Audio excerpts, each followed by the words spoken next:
La reprise des sports se fait toujours attendre. La pression est de plus en plus forte pour que les jeunes puissent recommencer à bouger. Après le maire de Québec, la mairesse de Sherbrooke, la mairesse de Granby, le maire de Victoriaville, Antoine Tardy se joint à eux. Il est avec nous ce midi. Bonjour, M. Tardy. Bonjour, Mme Beauregard. Étant vous-même un ancien athlète de haut niveau, pour vous, c'est important qu'on permette la reprise des sports rapidement? Vraiment. Puis à Victoriaville, on est une ville qui est très active. D'ailleurs, dans notre slogan, on a le mot santé urbaine. Puis là, depuis plusieurs semaines, on met tout en place pour offrir une panoplie d'activités à la population. Mais à un moment donné, c'est beau les glissades et les patinoires extérieures. Ce que les gens souhaitent, c'est de pouvoir reprendre le sport en équipe de façon plus normale. Et à cet effet, on demande au gouvernement d'agir le plus rapidement possible. Vous venez justement de le dire, vous avez organisé dernièrement des activités gratuitement, les journées Hop la ville.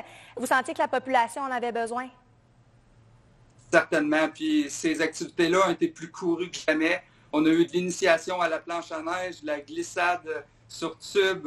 Nos infrastructures de loisirs ont été mises à disponibilité de la population, puis ça a été un franc succès. Déjà aujourd'hui, on est à voir de quelle façon ce week-end, on va encore une fois offrir des activités parce que la santé mentale est en cause aussi. Les gens ont besoin de savoir, de fraterniser. Donc, nous, on fait tout en notre possible pour offrir un offre sportive des plus intéressantes. Vous venez de parler de la santé mentale. C'est le sujet présentement. Est-ce que vous sentez que la santé mentale auprès de vos citoyens est plus fragile qu'avant?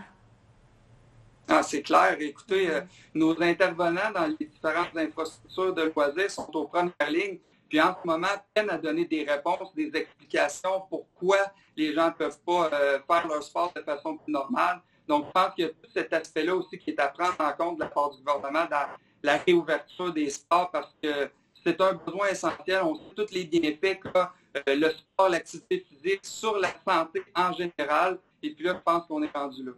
Oui, je pense que le message a été lancé là, par les différents élus dont vous faites partie. Je change dans tout autre ordre d'idée. La ville de Victoriaville, avec le CIUS, la Mauricie et du Centre du Québec, a ouvert une unité d'hébergement temporaire pour les personnes en situation d'itinérance.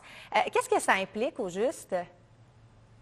En fait, on a été interpellés pour la première fois cette année au conseil municipal par des citoyens qui vivaient l'itinérance. Puis c'est une première. On a une première maison d'hébergement qui a été mise en place pour répondre à ce besoin-là. Puis la ville, avec les différents partenaires du milieu, on s'est assis ensemble puis on a réussi à mettre ça sur pied rapidement. Puis on est en train de voir s'il y a un besoin à ce que ce service-là soit pérenne dans le temps. Donc oui, c'était primordial avec les fois qu'on connaît qu'on puisse offrir un endroit pour ces gens pour aller se loger. Une belle initiative. Merci beaucoup, M. Tardy, d'avoir été avec nous ce midi. Merci. Au revoir.